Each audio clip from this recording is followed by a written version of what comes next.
मानवाधिकारों की सार्वभौम घोषणा।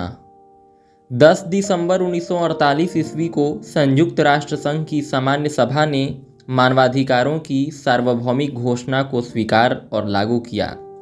इस घोषणा की प्रस्तावना का पाठ नीचे दिया गया है। इस ऐतिहासिक कृत्य को आगे बढ़ाते हुए सामान्य सभा ने सभी सदस्य देशों से मानवाधिकारों की सार्वभौमिक घोषणा के पाठ को प्रचारित करने का आह्वान किया।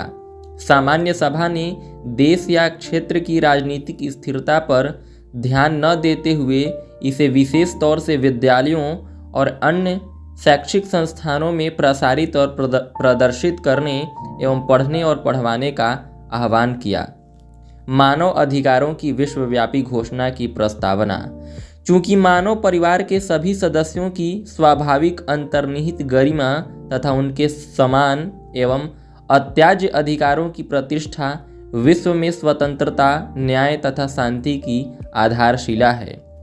चूंकि मानव अधिकारों के उपहास तथा अवमानना के कारण मानवीय चेतना को भयभीत करने वाले क्रूरतापूर्ण कृत्य प्रतिफलित हुए हैं, इसलिए यह अनिवार्य है कि एक ऐसे विश्व की स्थापना हो जिसमें सभी मनुष्य भाषण तथा विश्वास की स्वतंत्रता हासिल तथा भय तथा अभाव से मुक्ति प्राप्त कर सकें, जो मानव समुदाय की सबसे महत्वपूर्ण अभिलाषा है।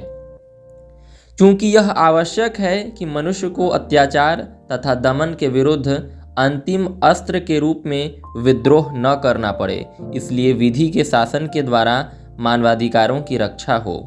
चूंकि राष्ट्रों के मध्य मित्रतापूर्ण संबंधों की स्थापना को प्रोत्साहित करना आवश्यक है। चूंकि संयुक्त राष्ट्र संघ के देशों ने घोषणा पत्र में मूलभूत मानवाधिकारों, मनुष्य की गरिमा तथा महत्व तथा पुरुषों तथा महिलाओं के समान अधिकारों के प्रति अपना विश्वास पुनः व्यक्त किया तथा व्यापक स्वतंत्रता की उपलब्धि हेतु उत्तम जीवन स्तर तथा सामाजिक विकास को प्रोत्साहित करने का संकल्प लिया है। चूंकि सदस्य देशों ने संयुक्त राष्ट्र संघ के सहयोग से मानव अधिकारों तथा मूल स्वतंत्रताओं के विश्व स्तर पर सम्मान तथा अनुपालन को प्रोत्साहित करने का संकल्प लिया है।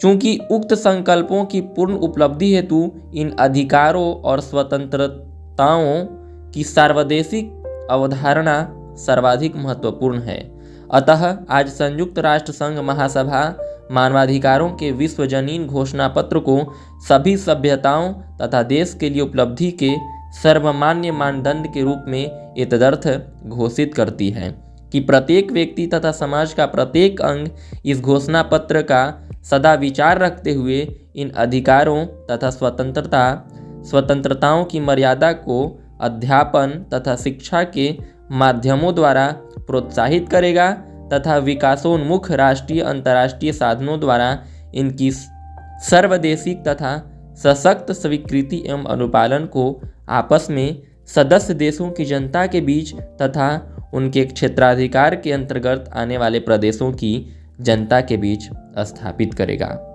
धन्यवाद।